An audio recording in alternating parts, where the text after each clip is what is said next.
Your sexual energy is one of the most powerful forces in human nature.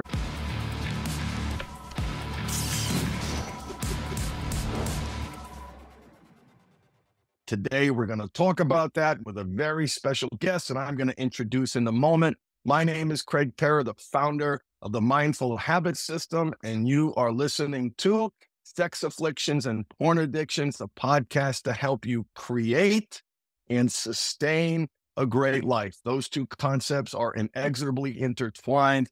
And this concept that we're talking about today was one of my most powerful realizations. And we have a very special guest today. And let me introduce him. Let me do this right. Not only is he a graduate of the Mindful Habits System for men struggling, he also graduated from my therapist and coach training, and I am so proud of him, and I am blessed to call him a friend. He is the co-author of Amazon bestseller Think Big, co-authored by legend Brian Tracy. He is the host of Porn Talk, and you can find him at powerfuleric.com. I would like to welcome Eric Zuzak to the program. So glad you are here, brother. Welcome. Thank you. The party people are in the house. Let's take this sexual energy and get this party started. Love to get this party started. I love the energy. So today we're talking about one of my most powerful realizations, Eric, and I love what you've done with this concept. You've really taken it to another place, and I want to talk about that. But first, I remember coming out of inpatient, and I had tried to hurt myself. I tried to OD. I had just been fired from my job. My sexual energy was out of control. And I received a packet of information that told me what I needed to do. And what I needed to do, according to them, was to go to more therapy and go to more meetings. The thought of rehashing my childhood trauma again, and the thought of going to meetings, which, listen, God bless, they work for some people. That's not our audience. But to listen, to sit there and problem after problem after problem and how bad it was, that's when I really was depressed. I was literally more depressed at that moment leaving the facility than I was. And then someone recommended the book. Have you ever read the book, Think and Grow Rich? And I'm like, I read that book 10 times, when I was an executive and in leadership training, but I always seem to skip over chapter 11 and where he talked about sexual power. Tell me about what that concept meant to you, because it changed my life. And I like to hear your perspective. It's chapter 11. It is the mystery of sex transmutation. And by the way, before I answer that question, I would like to just piggyback on what you were saying about 12-step programs and all the things that we were supposed to do. I will never forget walking into my first 12-step meeting, my sexaholic. It was actually Sexual Compulsives Anonymous. I went through them all, and I will never forget it because in the room was a convicted pedophile. Now, I had my challenges. I did a lot of things, but that was a whole other level of depravity. And so to think that I was in the club with convicted, and that was just the one, there's others in other meetings, with convicted pedophiles, that doesn't exactly make you feel really good about yourself. Like, you didn't come out of that meeting feeling really great. I felt really worse. And people are crying at the meeting. It was not a great energy meeting. And so anyway, chapter 11 from Think and Grow Rich, The Mystery of Sex Transmutation. That is where I have gone with this. I've really focused on channeling your sexual energy into your goals and dreams and dropping the labels. And that's what I really appreciated about your program. You didn't do any of that. There was none of this where you introduce yourself and say, like in all the meetings I would go to, they would have you say, hi, my name is Eric. I'm a sexaholic. I am powerless over porn. It's been 3 days since my last slip. And then you would describe your worst behavior every time. And talk about disempowering. So anyway, the channeling your sexual energy, people ask, well, how do you do that? And that's what is missing in that chapter. It's a great Yeah. classic book. He was far ahead of his time. But the thing that is missing in the chapter is, well, how do you do that? And one way that I do it, and as you know, I just stumbled on this accidentally, is I was creating my login for your app. Remember back when you had the app, that Yeah. little Yeah. app, and I was creating my login for it, and it talks about mindfulness, of course, and I thought, I've been calling myself powerless over this for decades, and it clearly hasn't worked. And it was going in the complete opposite of what I was learning from Brian Tracy and all these people. But I'm like, well, this is what these people said I would have to do. But anyway, I just thought, this has not been working. So I created my login as Powerful Eric. And in that moment, pitiful, powerless, porn addicted Eric died and Powerful Eric was born. So I don't call myself Powerful Eric out of ego. It's out of having called myself a piece of shit and powerless for decades. So that's the story. Yeah, I know. I love that story. When and I had that same reaction you did, Eric. I remember reading chapter 11, and he talks about sexual transmutation and how important it is, and how empires have been built by the strength of men channeling that sexual energy in some healthy ways and some unhealthy ways, and how it's destroyed empires. And I really resonated with that concept, and I was so excited to read, the how to do it. And of course, chapter 12 moved on to something else. And that's the last you've heard of sexual transmutation. And I'm going to include a link to that book for our listeners. You can find Think and Grow Rich. Don't buy it. It's in the public domain. It's a free PDF. And I'll include that link. And I want everyone to read chapter 11, because if you've been calling yourself powerless for so long, this book is going to help you embrace that sexual power. So let's speak to the how. What did you do with this concept? How did you take it? Where did you go with it? What's really important to you, and what do you find is important? Well, let's talk about you first. Yeah. So the story I like to tell is about the golden Buddha here over my shoulder. And you can call it the golden Christ or whatever you want to call it. But the story really is about a golden Buddha. And this story kind of exemplifies my methodology.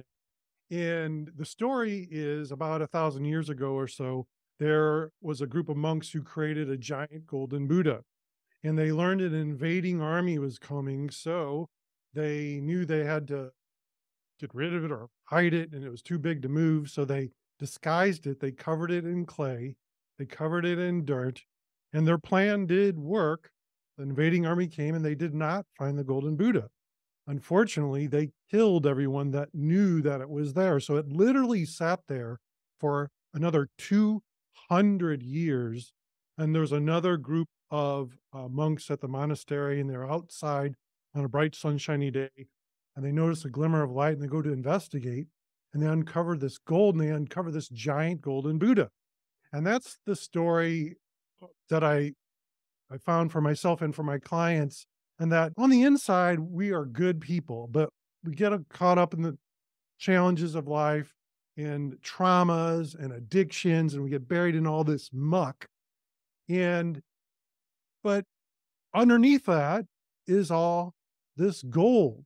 And so when I first started doing this, when I got my certification from you, Craig, I thought, well, my job, I help men break addiction to sex or pornography. And that's what I do. But what has it evolved to over time is about building this new person. And really, building is not an accurate words. It's really revealing themselves unto themselves. Because it's kind of like, a buried treasure, or a treasure chest that is at the bottom of the ocean. Those gold coins down there do no one any good until they're brought to the surface and used.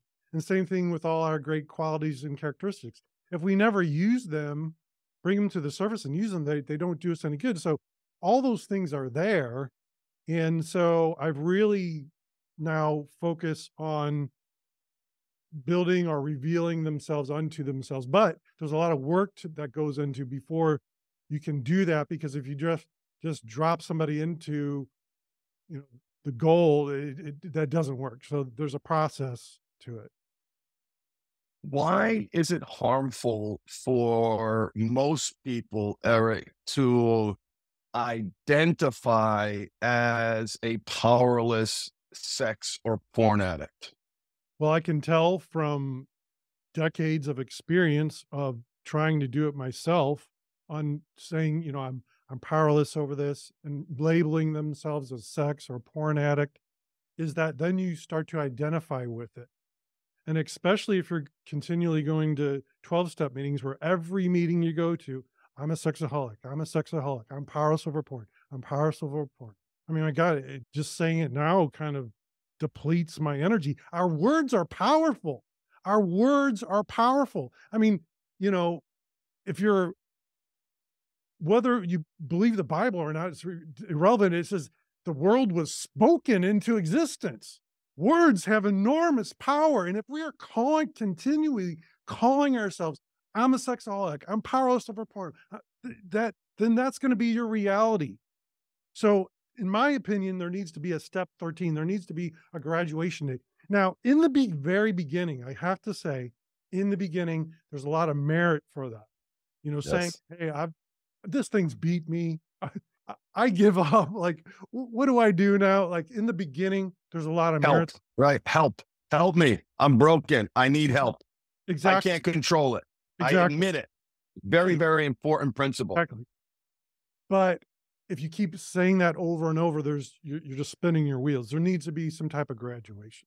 And the point you make about identity, and we're not talking about complicated, nuanced topics in psychology. Identity is like centuries old. It is universally recognized in almost every field of self-help that identity change is the deepest level of change, and identity reflects who you are. And when you call yourself, or when you identify as a sex addict, as a porn addict, it anchors you right to that label, instead of creating healthy sexuality. And how is embracing that sex is powerful for transformation? How is that relevant? How do you use that how did you use that to create healthy sexuality for yourself? So I could answer that in really one word. That's goals. One of the things that I like to do with clients is have them come up with a BHAG, the big, hairy, audacious goals. Because, Craig, I don't know about you, but I find that, because I was one of, I had given up on my goals and dreams. Like, who wants to hear what a broke porn addict has to say? So, in the thing that I wanted to do was to get into speaking and things like that. And I'm like, so I had just laid those to rest. And the great speaker Les Brown, known as the Motivator, says, giving up on your goals and dreams is committing spiritual suicide. And Mm. I had committed spiritual suicide. So, a way to do that, to channel that sexual energy, is if you stop masturbating to porn or acting out sexually or putting into drugs, alcohol, whatever, if you stop that behavior and have a lot of extra energy, and you take that energy and you put it into your goals and dreams. I mean, my gosh, just by time alone, if it was just time, I think of all the days that I burned. I took all the time I had invested into pornography and sexual acting out. Oh my gosh, so that's where I start, is with goals, and have them come up with a BHAG, a big, hairy, audacious goal, and to get out those dreams that they had given up on and dust them off. And a great example is one of my clients was a songwriter and a musician, and he'd pretty much stopped doing all that. And so his BHAG that he set for himself was to get on stage and perform one of his songs. He's a guitar player, and he has now, as of this month, he has completed enough copyrighted songs that he's produced and all that, that he's going to actually, I don't know, people don't really do like albums like they did back in the day, but he is doing like a traditional album. So he performed these songs many times now on stage, and I'm just so thrilled for him. So he's taken that energy and put it into his goals and dreams. Well, and that is in furtherance of the identity of being healthy, of being powerful, of channeling this energy. And you know what sucks too, Eric, is that none of this is being taught to kids. None. Young men, young boys need to know how powerful this force is inside us. What do you wish you could tell your younger self if you could go back? What would be one of the most Well, important messages you delivered to that young boy? Well, actually, you could say I'm doing that in a different way because I have 2 young boys. I have a 5-year-old and I have a 9-year-old. And so I'm doing for them what I wish was done for me. And there is uh, a really great little book. It's called Good Pictures, Bad Pictures. And Yeah. it's it's a great, there's 2 versions. There's one for like toddlers and there's one for like teenish kids. And I read these books to my boys, and they actually, the little one for toddlers is a fun little book, believe it or not. I know it sounds like, how could a book about porn, like how be fun? It's actually a fun book. In the book are these little cameras throughout the book. These just, and the kid has to find the cameras in the book, and they actually enjoy the book. And so I don't think to answer the question is, I would just start a conversation very early on when they are toddlers about pornography. Like, really? You talked to a toddler about pornography? They don't even know what it is. They don't even, right. They don't yet, but they will, because either they're going to stumble across it accidentally, or a friend is going to show it to them, or they're going to seek it out on their own. They will see it. You got to prepare for that fact. And so start having a conversation. I would have a conversation with my young self about just what it is and what addiction is, and do it in a fun way, like through this book. And telling them that, at age appropriate, that there's this powerful force growing in you that when channeled, directed in a healthy, constructive way, you're going to create a great life for yourself. When it is channeled and directed in an unhealthy way and the data is overwhelming, your life is pretty much going to suck. You're going to feel bad about yourself. You're going to feel shame. You're going to be controlled instead of being in control. And the other thing that I've noticed too, Eric, is when guys don't, at least when guys come to us at first, they're mostly deeply entrenched in a model that hasn't been working for them. They're powerless. They're surrendering. When they say, I am a sex addict, I am a porn addict, it's not Phoenix from the ashes reclaiming that word. It's, I'm a sex addict, I'm a porn addict. Those fathers don't talk to their kids about healthy sexuality, but powerful Eric talks to his kids about healthy sexuality. Thoughts? And well, my thought that this just came to mind, you said the word father. And that's a huge part of the problem is a lot of these adults now grew up without a father. And my father was a great guy, and he did best with the tools that he had learned from his parents. But unfortunately, his parents, my grandma and grandpa, were pretty messed up individuals. And so he did the best with the tools he had. One of the ways that he would cope is as a child, is he would throw himself into his schoolwork, and he went on, that served him. He went on to be a PhD because of that. But he never stopped coping, meaning like when he got married and had us kids, my mom would say that was a widow to books, because my dad was always downstairs in his office with his nose in a book. And as a result, the unintended consequence, because I know my dad loved me, but he pretty much ignored me. Like he did his coping mechanism, which is knows in a book in his work. And so I understand that being ignored is actually worse than being abused. The lack of, fatherless men is disastrous, like a Yeah. complete and total nuclear bomb disaster. The And future of Western civilization, in part, depends on men stepping up into that role as leader. And you cannot be a leader when you are a slave to your sexual urges. and I tell you, having two young boys, man, it's amazing. If I am into something, they're into it. If I like it, they like it. Like if I say something, they want to parrot what I say. And I gotta say, they love their mother dearly, but they do not parrot what she says. They don't parrot. They it's not the same. It's not the same. If a father's missing, it's a big gaping hole.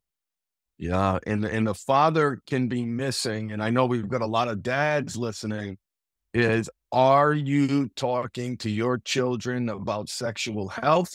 Are you prioritizing time with them? Are you being that leader? And that's one of the great outcomes of the work that guys do with us, right, Eric? Is that they become not just better men, but better husbands and better fathers, and they can finally break those legacy burdens that they've been carrying for so long. Tell me a little bit about that. Yeah, absolutely. And that's a big part of it. When the guy reaches out, if he's married, the wife has, she is left in the dust. And that's what I like what you were doing with it, yeah, with helping the wives. You talked about Napoleon Hill in his book, Think and Grow Rich on sexual transmutation. He doesn't get into the how. Can you give me some examples of how you and how clients, practically Yeah, operationalize some of those powerful lessons that he leaves us hanging and doesn't tell yeah, us what to do yeah, about it? yeah, yeah. The state of the art was the 12 step, but that's long since, there's a ton of great things out there now. And one of the tools that I love to use is EFT, or the emotional freedom technique, or tapping. No, it has nothing to do with tap dancing. And I love this tool because, we're using our body in an unhealthy way. And tapping is kind of like a physical meditation thing you do. It's kind of hard to describe it shortly, but I love to use the emotional freedom technique, EFT, to channel your sexual energy. It's a great way. You can use it for a lot of different things. That was one of the things that was other frustrating for me too, is like we'd uncover traumas and then like, well, what do you do with it? Okay, so you just go to talk therapy for 20 years and hopefully you'll get better. And so it's really a quick way to overcome traumas and channel your energy. In the emotional freedom technique, I'm familiar with that. I've used that myself personally. Great tool for managing compulsive urges, anxiety, grounding. And correct me if I'm wrong, Eric, it is a series of very deliberate, intentional tappings on points in the body that regulate the central nervous system at a deeper level than just talking about it. Is that a fair Yeah, description? absolutely, absolutely. And what it does is while you're tapping and saying different things, it kind of nudges your, you have the neural pathways, and you're literally like rewiring your neural pathways. It kind of nudges them off their course and makes new ones, and it works. It works. Yeah, I do the emotional freedom technique. How else? Let's give maybe another example, and then anything else you want to Here, say. here's And tell me more. here's one. So we, a mindfulness is a large umbrella term, and under that umbrella, one of the things is martial arts. And some of the softer martial arts, like Tai Chi, for example, they really focus more on energy rather than like self defense. And that's a great tool that I like to use every Sunday. I actually go to the Tai Chi Association of St. Louis, and uh, you literally are are playing with this energy.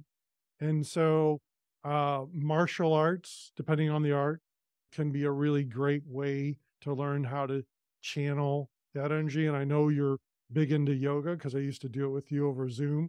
I love yoga too. I do that as well. In anything that can get you at that deeper level of, and when we say energy, it's not, you know, some people hear that word and they automatically think this woo woo component to it, but it's not that. That's not what we're talking about. We're talking about evidence-based tools, teachings, and techniques that when you think of that sexual energy, right, how strong that pull is. And that's energy moving in an unhealthy direction. We're talking about directing that energy in a healthy direction so you can be happy, so you can be healthy, so you don't have to be stuck in that downward spiral of shame. What else do you want people to know about you, Eric? And we're going to have you back on the podcast, but I'd love to, anything you want to close with or anything that you'd like to share with my audience. And I'm going to give ways for people to reach out to you. I want to make sure we didn't miss anything today. Yeah. Just to embrace the story of the Golden Buddha, because like if you feel that your case is hopeless, it's not. I mean, Craig knows I was burning entire days of my life. I would literally start in the morning, skip breakfast, keep going, skip lunch, keep going. Dinner time rolls around. I'm starving, so I throw a pizza in the oven, go back to acting out, and burn the pizza because I get my horse blinders on with the porn. Starving, so I eat burnt pizza and go till 3 a.m. So my point of telling you that is that if you think you're a lost cause, you're not. There is hope for you. And especially like it took me almost 20 years to reach out to Craig. Like what I was doing wasn't working. So if you're wise enough to find your way out of a wet paper bag, uh, you're a lot smarter than me. Like, it took me a long time to say, I got to try something else. So if you think you're hopeless, you are not. There is hope for you. Yeah, there sure is. There sure is hope. And that's the great thing about it is so many people come to us, Eric. They're so down. They're so hopeless.